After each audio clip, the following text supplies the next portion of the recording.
जब मालिक लोग, सामंतीवादी लोग अपने ही खटिया, अपने ही चौकी पर उसे हम लोगों को बैठते देख करके अपमान महसूस होते थे।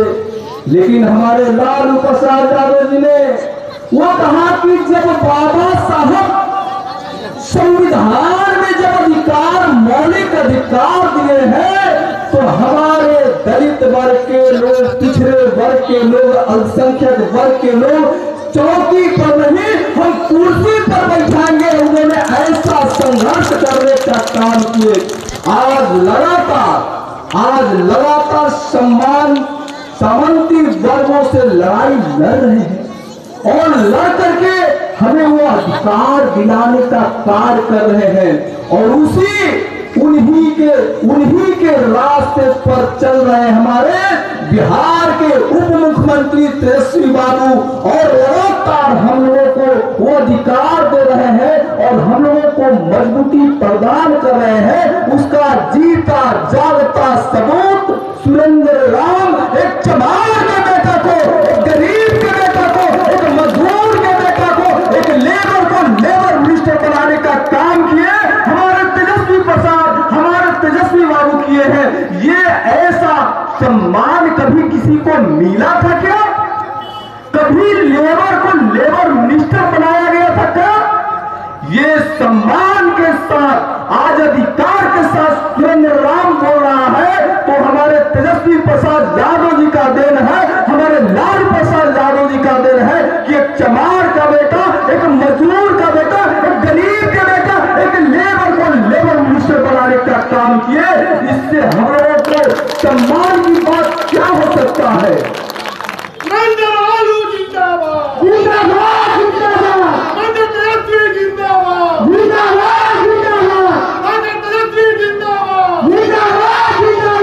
हमारे लालू प्रसाद यादव जी और हमारे तेजस्वी प्रसाद यादव जी हमेशा हमारी अधिकार की बातों को करते थे और उन्होंने हमेशा इस बात को, वही जो हमारे अम्बेडकर साहब कहते थे कि जितनी लोगों की, हमारे जो गरीब लोगों के, हमारे दलित भाइयों की जो संख्या है, उस संख्या के बराबर उन्हें अधिकार मिलना चाहिए।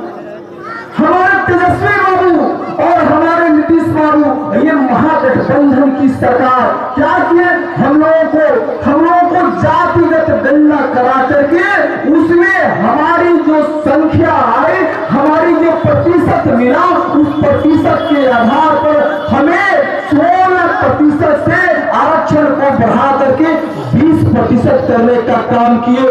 हमारे लालू प्रसाद यादव जी हमेशा इस चीज का लड़ाई लड़ते थे।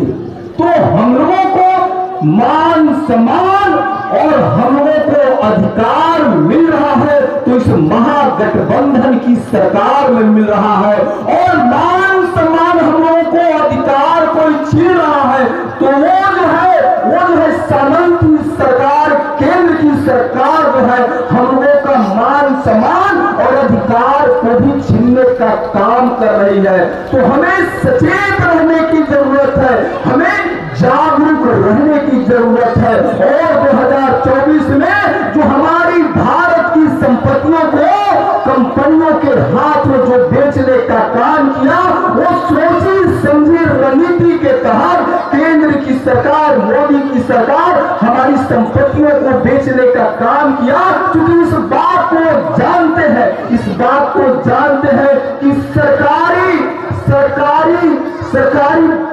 सरकारी विभागों में हमें आरक्षण मिलता है, नौकरियां का वैकेंसी निकलता है, तो उसमें हमें आरक्षण नीति के तहत वो हमें उसमें नौकरी देता है। तो क्या किया इन्होंने? सरकारी संपत्तियों को बेच करके एक तरह से वो संविधान के, जो हम लोगों को संविधान में जो आरक्षण का अधिकार सीधे नहीं खत्म करके उल्टा घुमा करके खत्म करने का काम किया। तो जो हमारे संविधान में जो दिए गए अधिकार को छीन रहा है, क्या उसको अधिकार को हम लोग छीनेंगे नहीं? 2024 में जो हमारे अधिकारों को छीनने का काम किया, उसको हम लोग मोदी जी की अधिकार को छीन करके जमीन पर पटकनी लगाने का हम लोग काम करेंगे। ये संकल्प हम लोगों को लेना पड़ेगा, हम लोगों को लेना पड़ेगा, क्योंकि एससी एसटी परिवारों को उन्होंने लगातार झांसा देने का काम किए।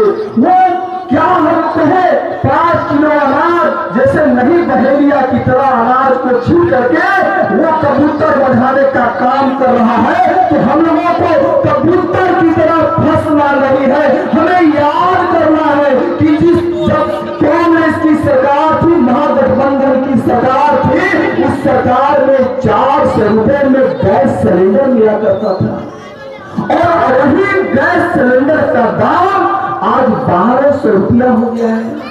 हमारे बच्चे नौकरी के लिए परीक्षा देने जाते थे तो रेलवे के तरफ से पास मिला करता था, वो पास भी खत्म हो गया। वरिष्ठ नागरिकों को टिकट में भी सब्सिडी मिला करता था, वो भी खत्म हो गया। किसानों को खाद मिला करता था भरपूर, आज किसानों को लाइन में खड़ा कर दिया। खेत जो है, खेत में भरपूर फसल नहीं हो पा रहा है खाद के बिना। अब तो ये नैनो खाद को लाने का काम कर रहा है। ये नैनो खाद से किसानों के फसल में पैदावारी बढ़ेगा क्या?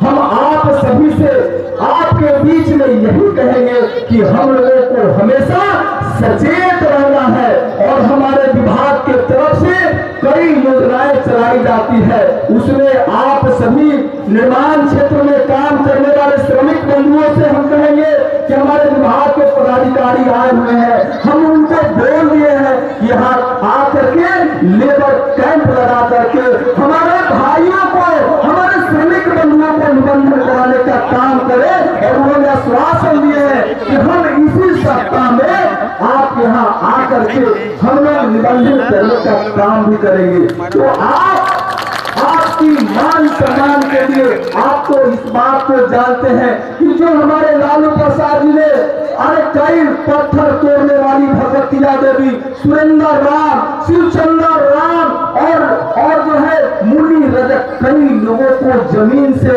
उठा करके कुर्सी पर बैठाने का काम किए।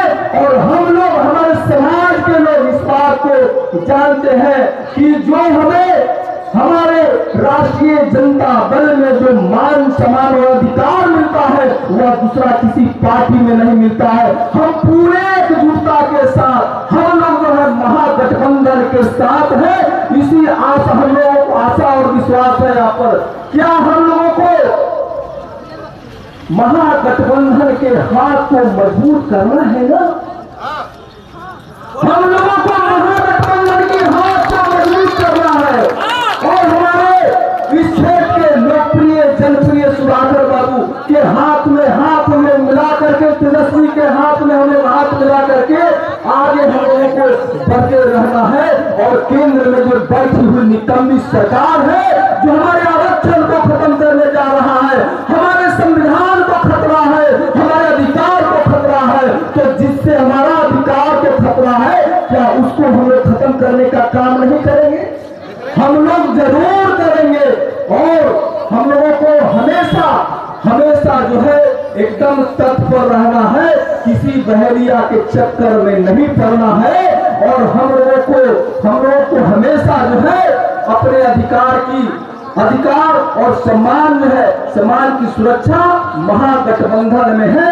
और इन्हीं चंद शब्दों के साथ आप सभी को अभिवादन के साथ अपनी वाणी को विराम देता हूँ। जय हिंद, जय बिहार, जय लालू।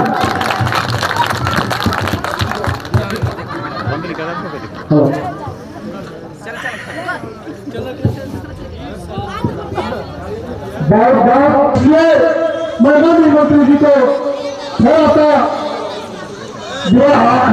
आकर्षित करना चाहते हैं कि ये हमारे जनता जो है बहुत आशा और निराशा के साथ ललायत है। जब आपकी नाम सुनता है लोगों में पता है कि सर हमारे कैमूर को तरफ आ रहा है, तो पूरे कैमूर की जनता गरीब गुर्गा किसान मजदूरों का काम खड़ा हो जाता है। और हर लोग अपना जान प्राण देने के लिए तैयार हैं। पूरे बिहार सरकार की हस्ती हम सबों के बीच में है। माननीय विधायक भी है, सौभाग्य है। यहाँ की जनता का एक ही चीज का नाम है कि हम लोग का बाप दादा और खानदानों से इस जमीन पर बसा हुआ है, जिसका माननीय जी के यहाँ आवेदन भी पहुंच गया है।